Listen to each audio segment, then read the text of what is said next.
Hi everyone, I trust that you are doing well. Welcome back to my YouTube channel. This is Wanjera. I know it's been such a long time since I made any video and since I made any contact. Yeah, but here I am today and I want to slick lay my fussy hair.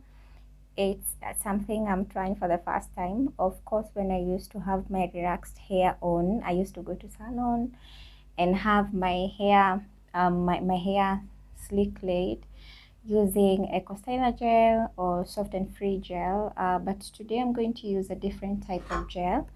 Here it is, and I look forward to see how the results are going to be. Yeah, so watch through the video and let's learn together.